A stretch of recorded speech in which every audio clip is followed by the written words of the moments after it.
2 दिवसांपासून एक व्हिडिओ जो व्हायरल होते पश्चिम बंगालची महिला आणि ती मराठीमध्ये बोलल्यानंतर एका मुलाने तिचा व्हिडिओ बनवून सोशल मीडियावर व्हायरल केला। ती महिला आज सकाळी मला येऊन भेटून गेली आणि विषय असा आहे की 2 दिवसापूर्वी ती पश्चिम बंगालवरनं मुंबईला येत होती आणि तिच्या पुढे एक यूट्यूबर बसला होता आणि ती जेवत होती आणि त्याने अचानक ती सीट पाठी घेतल्यामुळे तिचं जेवण तिच्या अंगावर पडलं। तर ती त्याला म्हणाली, अरे भाऊ हळूहळू हळू। तर तिने भाऊ हळूहळू बोलल्यामुळे तो डायरेक्ट तिला बोलला, क्या मराठी में क्या? तर ती म्हटली, अरे मी महाराष्ट्रात राहते, मी मराठी बोलणारच। तर जेवण पडल्याचा विषय राहिला बाजूला आणि ती मराठी बोलली म्हणून त्याने तिथे त्या विमानात तमाशा करायला सुरू केला।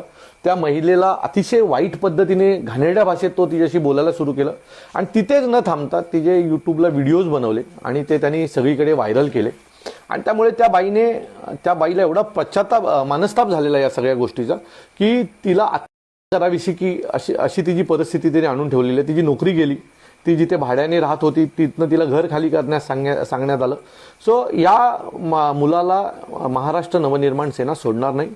याने याच्या आधी देखील 4-5 व्हिडिओ हे मराठीच्या विरोधातले केलेले आहेत। हा मुंबईमधल्या मलाडमध्ये राहिला आहे आणि याला उद्या सकाळी आम्ही शोधून याचा योग्य तो पंचनामा केल्याशिवाय आम्ही शांत बसणार नाही। पोलीस ठाण्यात आपण जाणार आहेत का? गुन्हा दाखल? त्या महिलेला जो काही मनस्ताप झालेला आहे याच्या विरोधात उद्या सकाळी आम्ही गुन्हा देखील दाखल करणार आहोत आणि नक्कीच त्याला महाराष्ट्र ठाण्यामध्ये आणून त्याचा योग्य तो समाचार घेतला जाईल। पण वारंवार मराठी आणि हिंदीचे जे व्हिडिओ आहेत त्या सोशल मीडियावर व्हायरल होतात, त्याच्या पेजवर देखील व्हायरल होतात। मी त्याच्या पेजवर पाहिलं तर 5-6 व्हिडिओ हे मराठीच्या विरोधातले होते।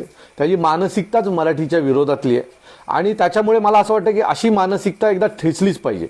खरं तर ते व्हिडिओ तो सतत बनवतोय कारण त्याला व्ह्यूज येत आहेत, त्याचे फॉलोअर्स वाढत आहेत आणि त्याच्यासाठी त्याचे हे सगळे धंदे आहेत। पण त्याला ते करताना एक गोष्ट लक्षात आली नाही की आपण एका महिलेला या सगळ्याच्या आतमध्ये खेचतोय, त्या महिलेला त्याचा काय मनस्ताप होणार आहे याच्या बाबतीत त्याने विचार केला नाही। सो मला असं वाटतं की त्याला आता विचार करायला लावणं आणि तशाच प्रकारचा त्रास त्याला कसा होईल याचा विचार आता आम्ही करतोय।